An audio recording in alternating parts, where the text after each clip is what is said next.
자, 이번에는 막바지에 다다른 박근혜 전 대통령의 재판 관련 이야기 한번 짚어보겠습니다. 자, 박근혜 전 대통령 1심 선고 한 달 앞으로 그쵸. 다가왔다 이런 네. 소식들 전해오는데 주변에서 어떤 움직임이 있습니까? 네, 우선 이재용 부회장 같은 경우는 1심 선고가 났잖아요. 이재용 부회장이 1심 선고 후에 가족들과 특별 면회를 했다는 사실이 새롭게 드러났습니다. 우선 이재용 부회장이 가족들과 특별 면회를 한 건 2차례였다고 하는데요. 첫 번째는 지난 3월에 구속된 후 약 20분 정도 만났고요. 두 번째 면회는 지난달이었죠. 1심 선고 후에 약 20분 정도 만났습니다. 이재용 부회장 같은 경우 1심 선고에서 유죄가 나온 데 대해서 조금 받아들일 수 없다라는 입장을 밝힌 바도 있는데 가족들과 이런 서운한 감정 등을 나눈 것으로 보입니다. 자, 이번 주제 박근혜 전 대통령 주변 이야기를 좀 집중적으로 짚어보려고 하는데요. 자, 신은숙 변호사님 모시고 함께 나눠보겠습니다. 어서 오십시오. 안녕하세요. 네, 신 변호사님께 잠시 뒤에 저 여쭤보도록 하고요. 맞아, 이거 지금 이 문제 짚어보겠습니다. 네. 홍라희 여사가 아들 이재용 부회장 선고에 좀 시름이 깊다 이런 목소리도 들려요. 실제로 유죄가 선고되고 나서 이 부회장 본인도 그 교도소 측, 구치소 측과의 이제 면담에서 좀 그런 심정을 드러낸 바 있는데 아마 바로 이런 특별 면회를 가족들과 한 것 자체가 이런 심경을 좀 가족들과 서운한 마음을 나눈 게 아닌가 싶습니다.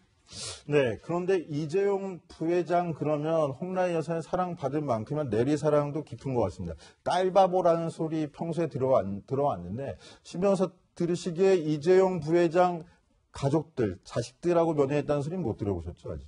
아직 못 들어봤습니다. 네. 여기는 아직 못 들어봤는데, 이재용 부회장이 딸바보라는 얘기는 알만한 분들은 다 아는 얘기죠. 예. 지금 영어의 몸인 상태를 자식들한테 보여주기 싫겠죠, 심정상으로. 이재용 부회장뿐만 아니고 보통은 보여주고 싶지 않죠. 사실 이재용 부회장 같은 경우는 특별면회를 통해서 일반 접견실이 아닌 부분에서 특별면회를 할 수 있어서 사실은 자녀들을 데려올 수 있다라고도 하지만 우리가 구치소나 교도소를 큰 집이라고 부르는 이유가 있거든요.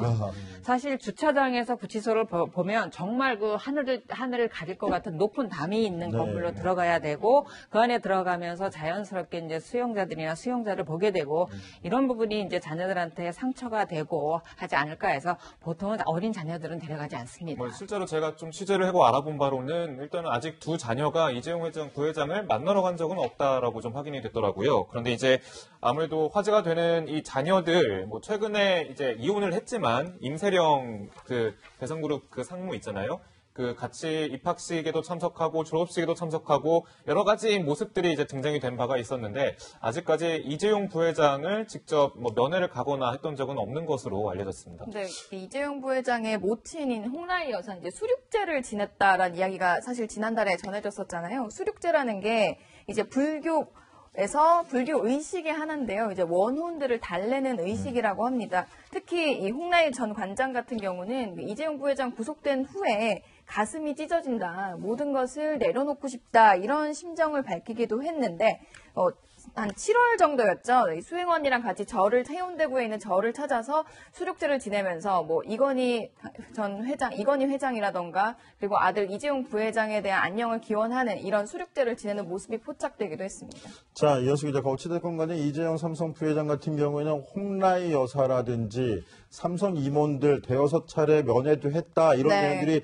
취재가 되는데 그러면 비슷한 혐의로 지금 영어에 모임이 되어 있는 박근혜 전 대통령 같은 경우에는 면회자가 누가 있었습니까? 우선 지금 알려진 바에 따르면 박근혜 전 대통령은 변호인 외에는 면회를 한 적이 없다고 합니다. 이재용 부회장 같은 경우는 가족들과 특별 면회라는 걸 했다는 건데요. 특별 면회란 건 이제 소파가 있고 좀 별도의 공간에서 한 20분 정도 따로 만남을 가질 수 있는 자리인데 박근혜 전 대통령은 변호인 외에는 일반 면회도 한 적이 없을 정도로 그 다른 인사들과 접촉을 하지 않고 있는 것으로 알려져 있습니다. 지금 현재까지 한 5개월 정도 넘게 구치소 생활 중인데요. 박근혜 전 대통령 지금까지 면회를 한 일이 없는 것으로 알려져 있는데 유영하 변호사, 그런 최명성 변호사, 변호인들을 제외하고는 면회를 거부하고 있기 때문입니다. 그리고 심지어 자신의 올케인 서양희 변호사도 예전에 접견을 거부당한 적이 있었는데 지난 4월이었죠. 그 당시 구치소를 찾았던 서양희 변호사 모습도 한번 보시죠. 면회하러 가신 거 맞습니까? 전달품 있습니까? 면회하러 가셨나요? 어떤 말씀 나누셨습니까? 한 말씀만 해주십시오. 오늘 무슨 말씀 나누셨습니까? 자, 그런데 신우식 변호사, 가족들의 면회조차 저렇게 거부하는 모습, 저게 좀 일반적인가 하는 생각도 듭니다. 이런 경우를 보셨습니까, 변호하시면서? 사실 드물죠. 왜냐하면 가족 간의 면회가 필요한 것이 사실 수용자들이 처음에 그 구치소에 들어가서 적응하기가 상당히 어렵습니다. 이때 하루를 24시간을 보낸다는 것도 어렵기 때문에 이때 심리적 안정을 얻을 수 있다거나 솔직히 말씀드리면 시간을 소비할 수 있는 게 이 접견 네. 시간이거든요. 그래서 이걸 통해서 많은 부분에 안정을 찾게 되는데 문제는 박근혜 전 대통령 입장에서 생각을 하다 보면 특별 면회가 신청이 돼서 사실 특별 면회 공식 명칭 장소 변경 접견이거든요. 네. 그래서 다른 장소에서 이제 그 면회가 허락되지 않는 한은 일반 접촉 차단 시설이 돼 있는 이렇게 칸막이가 돼 있는 데서 그 일단 면회를 해야 되는데 부담스러웠을 것이 그것이 그 접견을 하려다 보면 일단 대기실에서 대기를 해야 됩니다. 네. 일반 수용자들하고 섞여야 되는 부분이 있고 시간 제한이 있고 이런 부분이 있다 보니까 아마 그걸 거부하지 않았을까라는 생각이 들고 또 하나는 현재 18개 제목으로 재판을 받고 있는 것 중에서 가족들하고 연루된 사건은 현재까지 드러나지 않았지 않습니까? 그러니까 그분들의 도움을 받을 일이 있거나 협의할 일이 없었지 않았을까 이런 여러 가지 면에서 아마 접견을 거부하고 있지 않을까 생각을 합니다. 자, 이현수 기자. 그런데 네. 박근혜 전 대통령 하면 현실 정치에 발을 담근 지만 해도 벌써 19년이나 되는데 그동안에 아는 정치인들도 많았고 특히 대통령을 역임하면서 참모들도 많이 있었을 그쵸. 텐데 그 참모들은 접촉할 생각을 안 하고 있어요. 참모들도 매우 접촉을 하고 싶어 합니다. 그리고 현재 박근혜 전 대통령의 상황에 대해서도 분명히 알고 싶어 하고 실제로 이런 재판에서 제대로 인권 재판을 받고 있느냐라는 문제에서 뭐 어려움이 없는지 참모들이 할 수 있는 일이 없는지 최근에 만나서 한번 335 만나서 논의를 했다고 합니다. 뭐 박근혜 정부 당시 참모진에 따르면요. 최근에 참모들끼리 모여서 대책회의를 한 적이 있다라면서 박 전 대통령의 이미지 추락이나 현 상황을 좀 모면할 수 있는 뭔가 논의를 좀 해야 하지 않겠느냐. 그러면서 적어도 1심 선고 전에는 이런 돌파구를 마련을 해야 되는데 현재까지 박근혜 전 대통령과의 접촉 통로를 못 찾고 있다라고 이야기를 합니다. 실제로 박 전 대통령을 만날 수가 없고 면회를 할 수 없는 상황이고 뭐 접촉을 한다면 이제 유영하 변호사와 하는 건데요. 유영하 변호사와의 접촉도 그렇게 쉽지 않은 편이어서 지금 뭐 박근혜 전 대통령이 뭐 정치권 인사들을 만나는 것 자체가 정치적인 또 해석이 나올 수 있어서 피할 수는 있겠지만 참모진들은 약간 외부에서 발을 좀 동동 굴리고 있는 상황입니다. 자, 이현수 기자를 비롯해서 정치데스크 취재진들이 박근혜 전 대통령을 모셨던 청와대 참모들을 여러 방면으로 접촉을 해서 저희가 한번 취재한 내용인데, 자, 신은수 변호사, 지금 참모들 얘기 중에 재미있는 포인트가 뭐냐면 적어도 1심 선고 전까지는 돌파구를 마련해야 하지 않을까라는데 공감대가 형성돼 있다라는 겁니다. 왜 1심 선고 전이라고 좀 시점을 잡아놨을까요? 사실 1심 선고가 유죄가 날지 무죄가 날지는 아무도 예측할 수 그렇죠, 없지 예. 않습니까? 그럼 유죄나 무죄로부터 자유롭게 그 정당에서 어떤 의사 결정한다라고 하면 선고가 나기 전까지여야 되고 그 선고가 사실은 유무죄와 결과 상관없이 결정할 수 있다. 이런 부분에서 아마 명분을 쌓으려고 하지 않을까 이런 생각이 듭니다. 네, 강병 기자. 그런데 일각에서는 지금 이제 와서라는 또 회의적인 반응도 있어요. 지금 자유한국당조차 박근혜 전 대통령을 탈당시키려고 지금 여러모로 논의가 이루어지고 있지 않습니까? 네, 그렇습니다. 자유한국당 내 분위기는 좀 취재가 됐습니까? 예, 뭐 새누리당 시절부터 뭐 박근혜 전 대통령의 지지자들로 좀 기반을 이뤘던 당이라서 이번 그 조치, 이런 조치들이 상당히 좀 중요하게 다가오는데 일단은 참모진들이 비상구를 찾기 전에 박근혜 전 대통령 아마 제명되거나 탈당될 수 있을 가능성이 상당히 있다고 보입니다. 왜냐하면요, 다음 주에 그 박근혜 전 대통령의 탈당을 권고하는 것을 최고위를 통해서 의결하는 걸로 혁신위가 이제 결정을 했기 때문인데요. 근데 이제 아무래도 물론 지금 홍준표 대표 체제 내에서 뭐 이제 보이콧, 국회 보이콧을 이제 얘기를 하면서 점점 이렇게 뭔가 홍준표 대표 체제로 좀 단단하게 좀 굳어져 있잖아요. 그리고 친박계 의원들은 상당히 좀 지금 현재 말을 아끼고 있는 상황이고요. 그래서 이번 안이 좀 통과가 될 것이다라는 분석도 있지만 그래도 이렇게 쉽게 뭐 박근혜 전 대통령이 1심 선고도 나지 않았는데 제명을 시킬 수 있을 것이냐 그런 문제들도 좀 남았기 때문에 좀 더 두고 봐야 될 것 같습니다. 한편에서 바라고 있는 박근혜 전 대통령의 탈당, 이 문제도 스스로 탈당하는 문제도 그렇게 쉬워 보이지는 않습니다. 한국당 지도부도 박 전 대통령과의 면회가 선사된 적이 없다라고 밝혔기 때문인데요. 류여의 최고위원 이야기 한번 들어보시겠습니다. 다른 분들이 어떻게 하고 계신지는 전 전혀 모르겠고, 저는 개인적으로 오히려 면회를 한번 가기 위해서 이렇게 타진을 해봤었는데 거절당했습니다. 자, 이현수 기자. 네. 지금 자유한국당 지도부 역시도 못 만난다. 뭐 당연하겠죠. 뭐 전 청와대 참모들조차도 못 만나고 네, 가족들도 있으니까. 못 만나고 있고. 뭐 지금 내보내고자 하는 자유한국당 지도부를 만날 이유는 없어 보이는데, 그렇다면 본인 스스로 물러날 생각이 전혀 없다. 이렇게 해석될 여지가 좀 크겠죠. 사실 이 출당론이 제기되고 나서 박근혜 전 대통령이 어떤 반응을 보이느냐가 사실 가장 관건이다라는 이야기가 많이 나왔는데요. 그런데 면회는 일절 안 하고 있는 상황이기 때문에 실제로 그 내부 분위기가 정확히 전달되질 않았었습니다. 저도 친박계 의원들 중에서도 이제 핵심이라고 불릴 만한 의원들 그리고 관계자들에게 다수 통화를 해봤는데요. 한 관계자가 이런 이야기를 했습니다.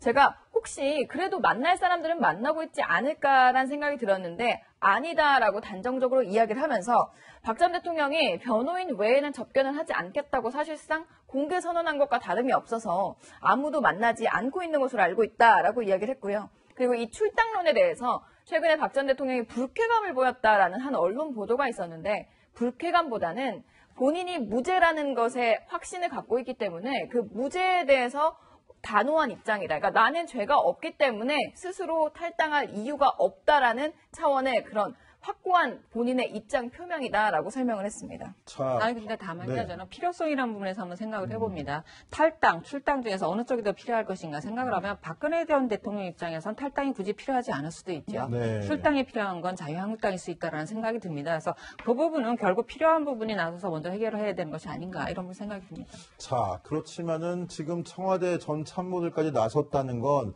박근혜 전 대통령 더 이상 이렇게 정치적인 모습으로나마 흐트러지는 모습을 국민들에게 노출시키면 안 되겠구나 라는 절박함이 좀 더 묻어나는 것 같은데, 신원숙 변호사 지금 말씀하셨지만 박근혜 전 대통령 변호인 외에는 접견하지 않겠다 이렇게 선언해버린 게 결국은 본인 재판에만 집중하겠다 이걸 얘기하는 게 아닐까요? 정치적 문제를 떠나서. 본인 재판에만 집중하겠다라는 생각도 있겠지만 인간적으로 봤을 때도 사실 다른 걸 생각할 여유는 없을 겁니다. 네. 보통의 형사재판이 일주일에 한 번 열리는 것도 굉장히 자주 열리는 것인데 일주일에 4회, 5회씩 열리면 재판부는 물론이고 사실 60세를 넘은 여성으로서 건강을 유지하기는 상당히 쉬운 문제는 아닙니다. 일반적으로 출퇴근하는 거랑 틀리거든요. 재판이라는 건 고도의 집중력을 요하기 때문에 집중하고 나면 그만큼 체력이 이제 고갈되는 부분이 있죠. 그래서 어찌 보면 현실적으로 육체적인 부분, 그다음에 정신적인 부분에 있어서 본인의 무죄에 왜냐하면 끝까지 지금까지 무죄를 주장한 것이니까 무죄에 몰입할 것이고 다른 건 사실상 여유가 없을 수도 있다라는 생각이 네, 듭니다. 그렇군요. 그 부분에 대해서 당에서 필요하고 외부에서든 그 부분에 박근혜 대통령의 의견을 결정하고 강요하는 부분도 시기적으로 좀 무리다는 의견도 있을 것으로 보입니다. 네, 그래서 좀 더 정확한 그런 이유를 좀 알기 위해서요. 박근혜 전 대통령의 심리 상태는 어떤지 정신과 전문의에게 한번 여쭤봤습니다. 함께 들어보시죠. 힘들어지면은 혼자 있고 싶어 하는 분도 있고, 힘들어지면은 누구를 만나고 싶어 하는 분도 있는데, 박근혜 전 대통령은 힘들어질 때 혼자 있고 싶어 하게 되시는 것 같아요. 그러니까 누구를 만나게 되면은 뭔가 지금에 대해서 얘기를 하든 얘기를 해야 되는데, 누구를 만나고 누구를 얘기해야 되는 것 자체가 굉장히 본인한테 불편하게 여겨진다는 부분이 있는 것 같고요. 뭐 전문가 얘기로는 이건 박근혜 전 대통령의 개인적인 특성일 수도 있다는 겁니다. 뭐 이현수 기자도 기억하겠지만 청와대 기자 시절이잖아요. 박근혜 전 대통령이 대통령 시절에 대면 보고는 안 받고 서면 보고 위주로 받았지 않습니까? 그러니까 누군가를 대면하는 걸 상당히 좀 부담스러워하는 면이 있는데 이 전문가도 이렇게 얘기했습니다. 그런 특성이 있다. 그렇기 때문에 박근혜 전 대통령도 누구를 만나 이야기하는 걸 좀 불편하게 여기는 면이 있는 것 같다. 그러니까 개인적인 특성에 기인한 것일 수도 있다. 이렇게 접근을 했습니다. 네, 박근혜 전 대통령 소식까지 좀 새로운 소식까지 저희가 취재해서 전해드렸는데, 유달리 요즘 저희가 정치데스크에서 전직 대통령들을 둘러싼 법조 이야기를 좀 많이 풀어드리는 것 같아요. 오늘도 또 다른 전직 대통령이 또 연관된 문제가 있었습니다. 바로 전두환 전 대통령의 차남인 전재용 씨가 법원에서 또 재판을 받고 있다면서요. 네, 오늘 뭐 재판을 이제 선고를 받았는데요. 그 전재용 씨가 그 탈세 관련 재판 항소심에서 증인에게 위증을 요구해서 또 한 번 벌금형을 선고를 받았습니다. 벌금은 500만 원으로 선고를 받았는데 지금 현재 사실상 그 벌금액을 채우기 위해서 그 노역장에서 원주교도소에서 청소 노역을 하면서 복역 중인데 이런 가운데 또 한 번 위증을 요구한 혐의에 대해서 벌금형을 선고받은 겁니다. 자, 근데 오늘 출석은 안 했다면서요. 네, 그렇습니다. 네, 맞습니다. 선고하는 날 보통 형사사건은 반드시 출석을 권고하기 네. 때문에 출석을 하게 돼 있는데 현재 구치소에 인신이 구속돼 있는 상태고 하다 보니까 굳이 출석을 필요로 하지 않았고 아마 벌금형을 예상해서 출석을 안 하지 않았나 생각됩니다. 자, 신은수 변호사 이거 한번 여쭤볼게요. 지금 벌금 500만 원을 선고받았다고 이현수 기자가 말씀을 드렸는데 지금 전재용 씨 벌금 못 내가지고 노역장 유치 중이지 않습니까? 하루에 400만 원씩 지금 갚아나가고 있는데 500만 원이면 이것도 안 내면은 하루 조금 더 일하면 없어지는 건가요? 네, 그렇다고 할 수 있는데 일단 기존의 38억 6천만 원에 대해서는 미납이 됐으니까 2년 8개월을 유치하라고 해놓고 나눠보니까 하루에 400만 원, 네. 하루에 400만 원씩 감해지게 됐는데 그에 대해서 벌금 500만 원이 추가돼서 400만 원 하루에다가 뭐 100만 원 이렇게 공제하는 것이 아니고 이것을 납부하지 않으면 5만 원 정도 나눠서 하면 새로운 부칙이 나올 겁니다. 그렇구나. 예, 그래서 이거는 전혀 별개의 형이기 때문에 이 부분에 대해서는 아마 납부하지 않을까 예상이 되는데 국민 감정상 참 받아들이기는 어려운 부분이죠. 네. 자, 그런데 이현수 기자, 우리 정재용 씨 얘기하면 저번에 그 면회를 드렸던 네. 부인 박상아 씨도 포착돼서 화제가 됐었는데 네. 면회 얘기를 박근혜 전 대통령도 얘기를 했으니까 이건 한번 짚어볼게요. 박상아 씨 최근에 면회 왔다 이런 소식은 취재가 안 되나요? 그렇죠. 최근에는 그런 소식이 들려오지 않고 있고 사실 면회를 오게 되면 포착되기 쉬운 유명인이라서 알려지지 않긴 어려운데 지난달이죠. 저희 제보자가 이 박상아 씨를 남대문에서 목격했다라는 사진을 제보해서 저희가 정치데스크에서 소개를 해드린 적이 있었습니다. 그 박상아 씨 특유의 카랑카랑한 목소리가 살아있었고 그 아이들과 좀 같이 있었는데 자녀로도 보이고 조카로도 보이는 아이들과 함께 남대문에 이게 보인 모습이 약간 생각보다 수수한 모습인가라고 해서 제보가 왔고 그 소식을 전해드린 적이 있었습니다. 네, 알겠습니다. 박근혜 전 대통령에 이어서 전두환 전 대통령 주변 이야기까지 짚어봤는데요.